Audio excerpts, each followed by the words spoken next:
So 500 wheel horsepower on your BMW 335i, it's something that we would all love to achieve, right? Well, fortunately, the good news is that it's actually relatively pretty easy to hit 500 wheel horsepower on a BMW 335i if it is powered by the N54 motor.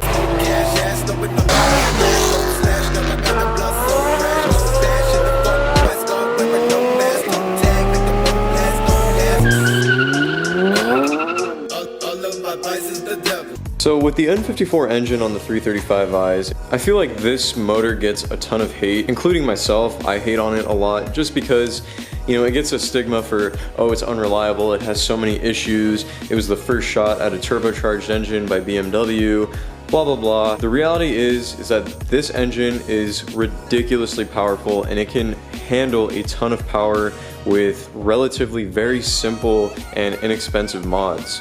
So getting right into it, can you hit 500 wheel horsepower on stock turbos on this car? Yes, it is very possible. Will it affect the reliability of the car? Will it put more stress on the car? Absolutely it will.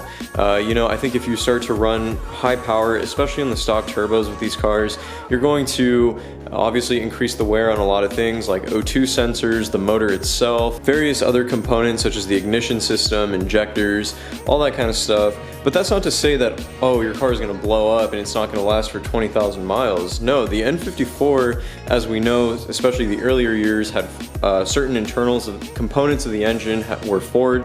The turbos can handle much more boost than what they're actually rated at from the factory, and overall it's a very performance-oriented car. Am I currently at 500 horsepower to the wheels? No, I am not. My car makes roughly 360 to like 380 at the wheels, and at the motor that equates to around like 415 to like 425 horsepower.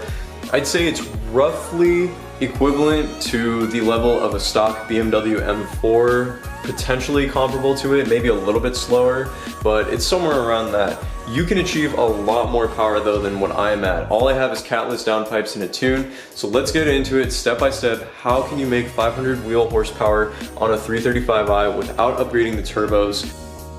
So step one with this car is going to have to be full bolt-ons, and full bolt-ons, a lot of times you'll see in the forums, on YouTube comments, in the overall BMW community, the term FBO. FBO stands for full bolt-ons, and what full bolt-ons means is basically every single bolt-on component is upgraded. So we're talking upgrading the intakes to a cold air intake setup or a pair of dual cone intakes. We also want to add catless downpipes, which you can't really see from above the engine bay. You have to get under the car to see catless downpipes.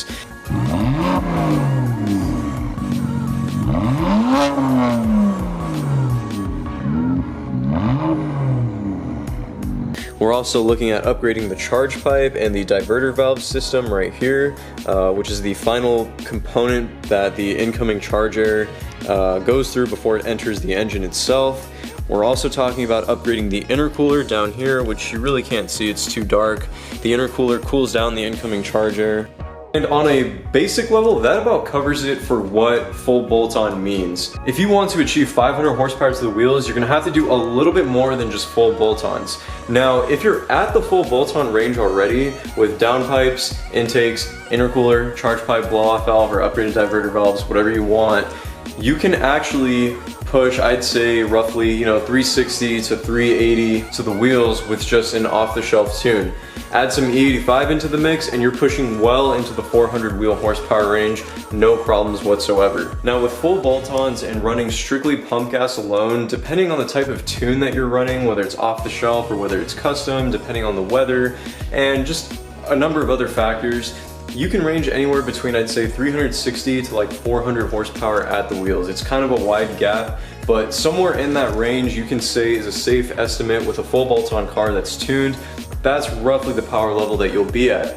Throw some E85 into the mix, however, and now you're easily going to be pushing anywhere between like 390 to like 430, 440 horsepower at the wheels. Now to take things up another notch in terms of hitting that 500 wheel horsepower power mark, the two things that you're really going to want to seriously upgrade and really hone in on are the fueling system and the tuning. Now let's talk about fueling. First thing you're gonna wanna do, this is another, I'd say, bolt-on that you can add to the car for relatively inexpensive and easy to upgrade, would be a stage 2 low pressure fuel pump. Now what the low pressure fuel pump upgrade allows you to do is run a higher concentration of E85. So on the stock car, stock fuel pump, you don't want to run no more than E40 at the max, which means a mix of 40% ethanol and 60% 91 octane. Now, when you get the stage 2 low pressure fuel pump, you can actually up that to around E60, and more or less depending on the car and the tuning and whatnot, you can kind of push that, or you don't even have to run E60, you could run something like E50. Now E85, because it burns at the equivalent of like 101 octane or something like that, forgive me if I was off on that number, but I know it is significantly higher than pump gas, it allows the car to produce much more power. So that is going to be the first step. Make sure you get that stage 2 low pressure fuel pump. That is going to add a significant amount of power to the motor, to the car overall. And next up, we're going to be focusing on the tuning side. Now with tuning options, you have stuff like the JB4, you have the MHD, and you know, kind of the whole gambit of tuning softwares and platforms that you can use on your car. I would personally recommend the JB4 just for user functionality and capabilities that it has, but I would also recommend MHD at the same time. Now what I mean by this is running a JB4 tune, so running something like the Map 7 on JB4 in combination with an MHD back and flash, working in sync together to basically optimize the performance of your car. Now I would not recommend to run an off-the-shelf map, because off-the-shelf or OTS maps such as like MHD Stage 1 or the JB4, you know, Map 5 or something, are basically like auto-tuning maps. They're more conservative and they're kind of designed to be universal to fit on every single car. What I would do is shoot for a custom or pro tune, where you contact a custom tuner and you send data logs to them. From there, they'll look at your logs and they will create the ideal map for your car, specifically something that's dialed in for your car, your exact motor, and something that is going to be aggressive enough to hit that 500 wheel horsepower mark. Now that should be able overall to achieve 500 wheel horsepower on the N54. As I was filming this video, I realized I almost forgot to include one major point, and that is going to be the addition of upgraded inlets and outlets to your car. Now the inlets and outlets are extremely important because they are the actual piping in the car that sends air from the turbos inside the engine and vice versa. Now from stock, the actual factory diameter of the piping, I'm not sure what it is, but I know it is somewhat restrictive. With upgraded inlets and outlets, you can actually increase the diameter of that piping to like 3.5 inches or something like that. And in addition, they're also made of silicone, which is much more durable than the plastic that's used from the factory. And what this allows you to do mainly is carry the addition of more air and bring it to the engine. And as we know, more air is going to create a significant amount of power gains into the motor itself, because more air can burn with more fuel, and with turbocharged engines, it frees up a lot of room.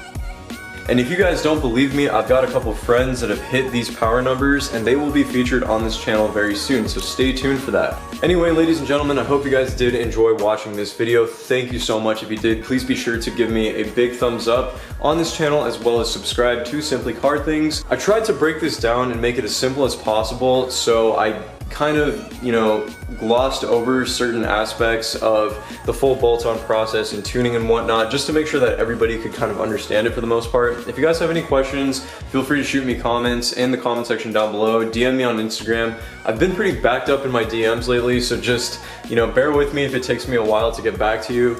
But with all that being said, thank you so much again for watching, and I'll catch you guys all in the next one. Have a good day.